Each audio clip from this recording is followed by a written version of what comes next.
Olá, fã do horror, mais um episódio do especial Trash modernizado 100 anos de horror. Estamos entrando na reta final, nas duas últimas décadas, e nesse vídeo eu vou trazer os 10 melhores filmes de terror dos anos 2000, né? Lembrando que é em ordem cronológica, é uma opinião pessoal e intransferível minha, e já sabe, para ficar ligado, acompanhe a gente depois da vinheta e também não esqueça de se inscrever aqui no canal do YouTube, não esqueça também de ativar a notificação e também segue a gente lá no Instagram. Daqui a pouco eu tô de volta.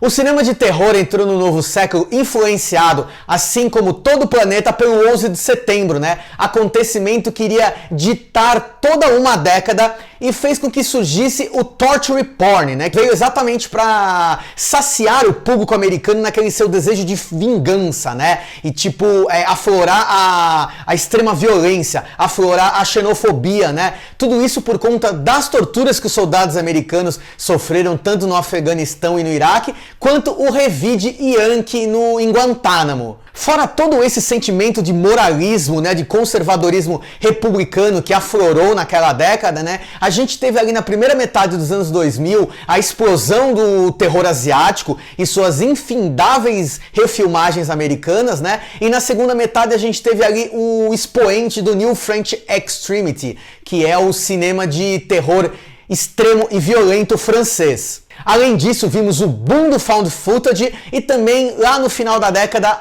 a ascensão do Mumblegore e a criação de uma nova safra do cinema de terror independente americano que iria influenciar o gênero na década seguinte e mudar o jeito que o terror era feito. Mas o nosso primeiro filme da lista, Os Outros, de 2001, pegou a rabeira de sucesso do Sexto Sentido, né? E aquele crescente interesse do público em filmes de casa mal assombrada, de fantasmas e de espíritos. O excelente filme dirigido por Alejandro Amenábar é um exemplar exercício de suspense sobrenatural e a sua direção explora todos aqueles quartos, corredores e cantos escuros com uma ambientação gótica de época impecável e fotografia sóbria e obscura, numa história sinistra que se passa num casarão vitoriano onde Nicole Kidman, que está absolutamente incrível no papel, tem que cuidar de duas crianças que são fotossensíveis, né? Ajudadas pelos sinistros e soturnos governanta e o jardineiro, enquanto o seu marido foi lutar na guerra.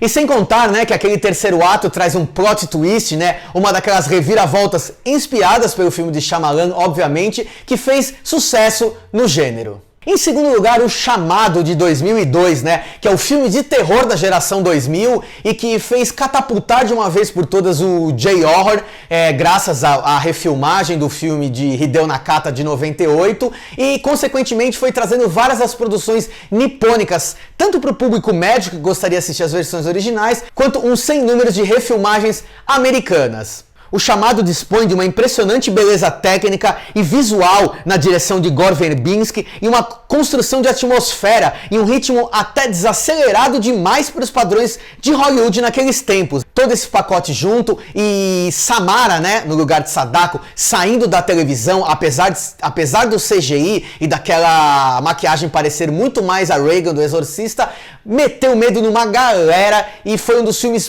pontuais daquele começo dos anos 2000 e influenciou todo o gênero do que seria feito dali para frente. Terceiro lugar, Extermínio, de 2002, a única e excelente incursão de Danny Boyle no gênero de terror, né, e que foi responsável pelo pós-11 de setembro, repaginar e ressignificar mais uma vez o cinema zumbi. Extermínio foi o filme pontual para trazer as paranoias e os medos da sociedade pós-11 de setembro para as telas naquele momento. Eu tô querendo dizer de armas biológicas criadas em laboratório, explosões virais, uma vez que ele foi lançado um pouco depois da epidemia do SARS, né? A primeira grande pandemia biológica do século XXI. Além disso, ele traz o totalitarismo e o abuso militar, e ele reporta também a questão de que a sociedade está na beira do colapso, na beira do estresse, onde todas as relações interpessoais são violentas, e isso se reflete na forma de que é um vírus da raiva que é transportado para as pessoas. Fora a novidade dos infectados correndo, que isso obviamente criou escola, e também a questão daquela questão da filmagem de guerrilha, e de que parecia que muitas cenas tinham aquela edição de videoclipe bem aos moldes da geração do novo século, e também várias cenas captadas como se fossem imagens granuladas dos circuitos internos de captação de TV. Quarto lugar, Ju-On, o Grito, de 2002, outro dos marcos do terror japonês, dirigido pelo Takashi Shimizu, e mais um filme que marcou a época. Um dos longas de terror mais assustadores já feitos apresenta outra icônica fantasma nipônica, que é a Kayako. Shimizu coloca todo o poder de uma maldição criada a partir de uma morte em um momento de muita raiva e rancor, sem escapatória, sem chance para que a pessoa que entra em contato com aquela maldição consiga se livrar, ou seja, é danação na certa. Mais uma pérola do J-Horror, né, que traz vários elementos icônicos, além da Kayako tem aí o Toshio, e também tem vários elementos sonoros, né, como aquele ranger, né, da Kayako descendo a escada, né,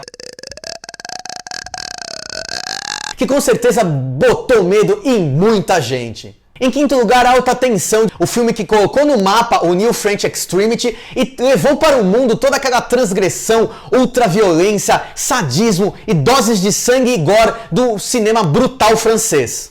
Dirigido por Alexandre Aja e seu fiel escudeiro produtor Grégory Levasseur, ele é claramente inspirado no cinema de terror dos anos 70 e traz uma trama bastante simples. Um assassino impiedoso que persegue uma garota que foi passar um final de semana na casa de campo da melhor amiga. E o que se dá dessa perseguição é a mais boa e velha Alta Tensão. Eu acho que o nome do filme fala por si só, né? E Alexandre Aja entrega um thriller frenético que vai te deixando com úlcera no estômago de tanto nervoso e lotado de sangue que vai encharcando a protagonista até o plot twist, até aquela reviravolta mind-blowing no final. O nosso sexto lugar é a produção tailandesa Espíritos, A Morte Está ao Seu Lado. E esse subtítulo, né, gente? Que com certeza é um dos melhores e mais assustadores filmes do ciclo oriental de terror lá daqueles idos dos anos 2000. Ele traz o velho e conhecido espírito vingativo, com cabelos longos, negros, toda a sua bagagem de maldição por trás, né? E um creepy assunto, que hoje em dia, com esse negócio de câmera digital e smartphone, nem dá mais tanto medo, né? Mas é aquela coisa das fotografias de fantasmas, né? Espíritos e imagens que apareciam nas fotos antigamente. E claro, tem aquele plot twist final que deixa o espectador mega cabreiro, super assustado, marcou a história e é impossível você dar de ombros. Eu fiz essa piadinha no final, infame.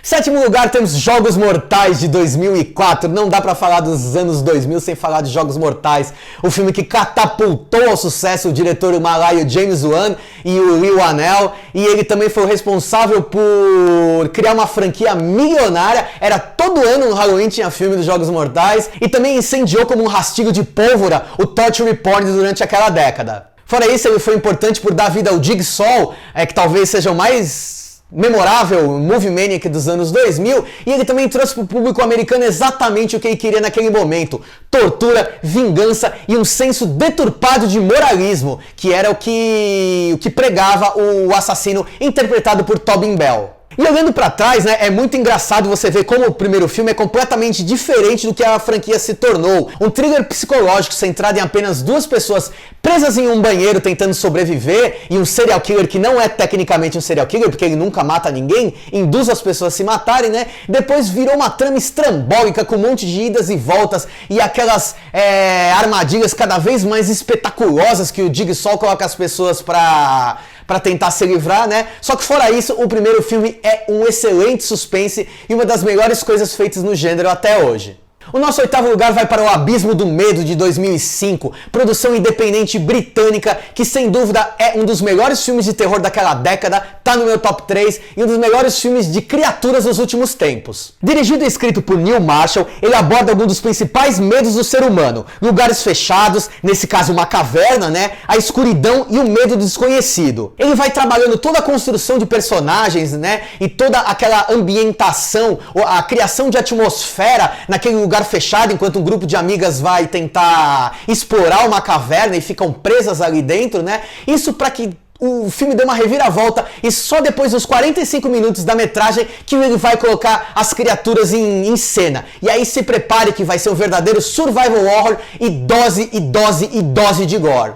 Em nono lugar, Hack de 2007, simplesmente o melhor filme de terror daquela década, e tenho dito. A produção espanhola, dirigida por Paco Plaza e Jaume Balagueró, simplesmente deu mais uma vez uma nova vida ao cinema zumbi, ou pode ser demônios, né? Dependendo do ponto de vista que você encarar, e também ajudou a popularizar e massificar o found footage, antes de virar, né, aquele descalabro em que começou a ser feitas produções estilo fitas encontradas à torto e à direito até massificar o gênero. É um filme curto, grosso, original, assustador, gore ao extremo e que te deixa com adrenalina a mil, sabendo mesclar muito bem os momentos de carnificina, de tensão e medo extremo, acompanhado tudo pelas lentes de uma repórter e o seu cinegrafista que foram gravar um programa televisivo acompanhando uma noite que deveria ser rotineira do Corpo de Bombeiros de Barcelona. O nosso 10º e último lugar da lista é Martyrs, de 2008, o auge do New French Extremity. A produção franco-canadense de Pascal Laugier, adoro falar francês, tem que fazer boquinha, né?